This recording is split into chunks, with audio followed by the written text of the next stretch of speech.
Good evening. My name is Jane Robbins. I am sorry that my colleague Emmett hurt his back, but I'm glad that I got to come to New Hampshire because I'm always struck when I come how beautiful it is. It is just so beautiful, and I'm so impressed that so many people took time out of their week to come and listen to this, so I appreciate that. I've actually got a couple of unrelated topics to talk about, and I'll just touch on the first one before I get to the main one. I was asked to mention how Common Core would affect private school students and homeschool students, and I imagine we have some people in the audience who care about that. Common Core ultimately is designed to engulf all of American education. That's what they want to do, and that means the private school people and the homeschool people as well.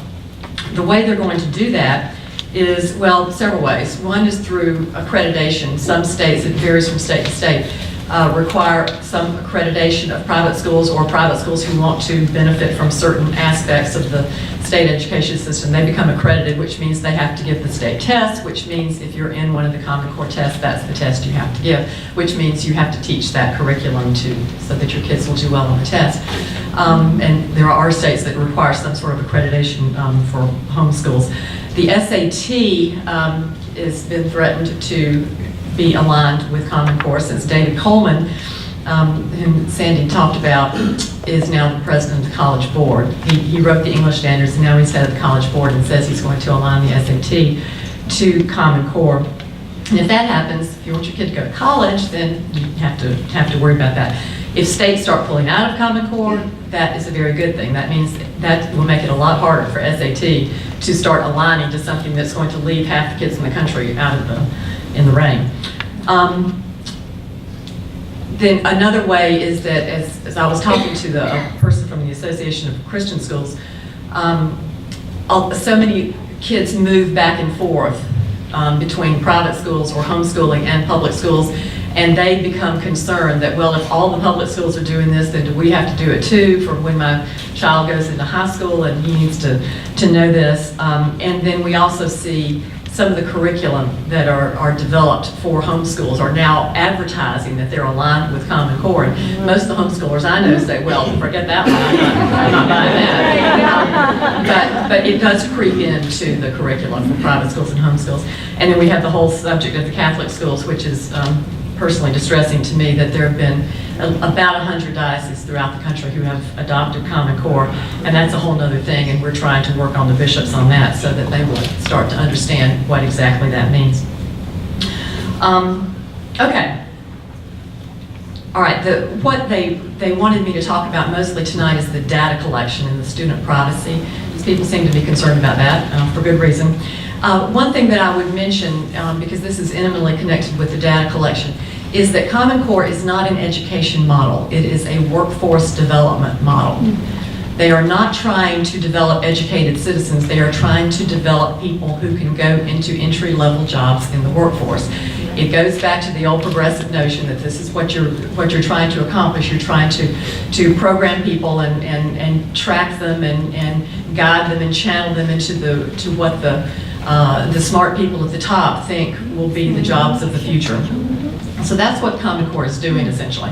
And if you doubt that, I'll give you a quote from Secretary Arne Duncan, who said, "Hopefully someday we can track children from preschool to high school, and from high school to college, and college to career. We want to see more states build comprehensive systems that track students from pre-K through college, and then link school data to workforce data. We want to know whether Johnny participated in an early learning program and then completed college on time, and whether those things have any bearing on his earnings as an adult." Now, if we're going to know all of that about Johnny, we have to know everything there is to know about Johnny, don't we? From the time he's born, essentially, to the time he gets into his career and follows it down the road.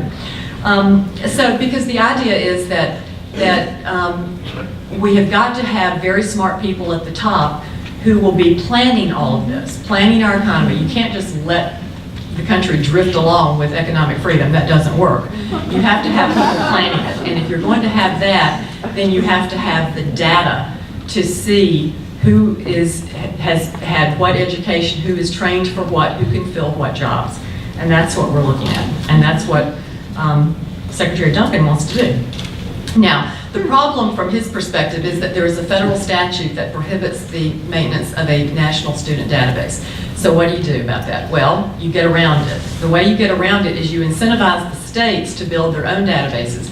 And you make it so that the data systems that they are building are all identical, which means you can share them. And then presto, you have a national student database. This started really, it predates the Obama administration. Back in 2002, there was the first statute that that encouraged states to develop their statewide longitudinal data systems with various grants from the federal government. And then it extended through the infamous stimulus bill from 2009, which had the state fiscal stabilization fund. And in order to get money from that, the desperate states had to agree to enhance their longitudinal data systems.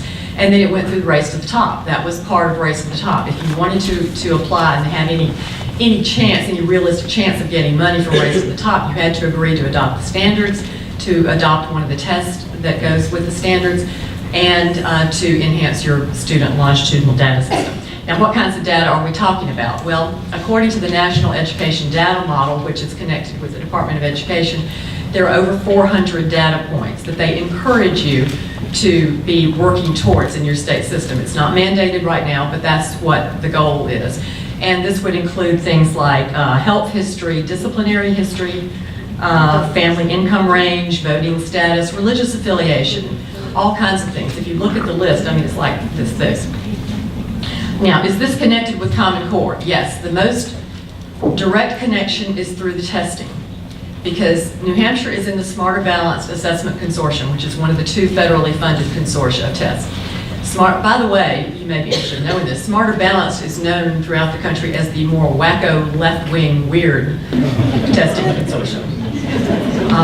It's run by radical, wacko, left-wing people. Y'all are in it. Congratulations.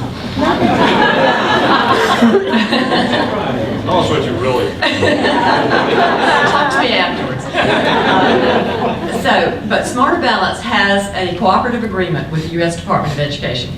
That cooperative agreement requires Smarter Balance to take all of the data that it gets through the testing, from the states through the testing on individual students, student level data, it says that in the cooperative agreement, student level data, and the U.S. Department shall be allowed access to that student level data on an ongoing basis for research, for undefined research.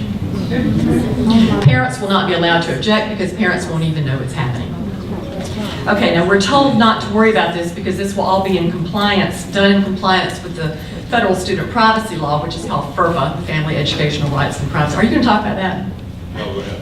Okay, well, you can, because I'm going to, but he's going to tell you why that doesn't help, because the U.S. Department of Education has gutted FERPA. It means nothing anymore, essentially.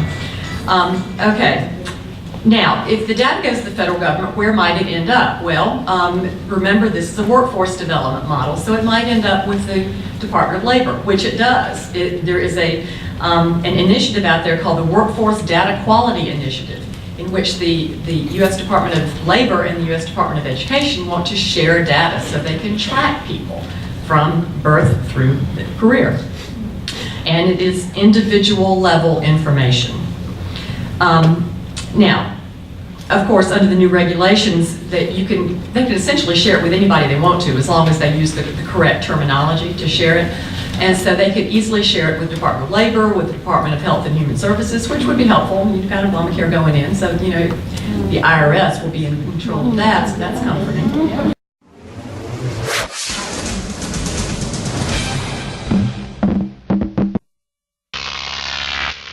Croc TV.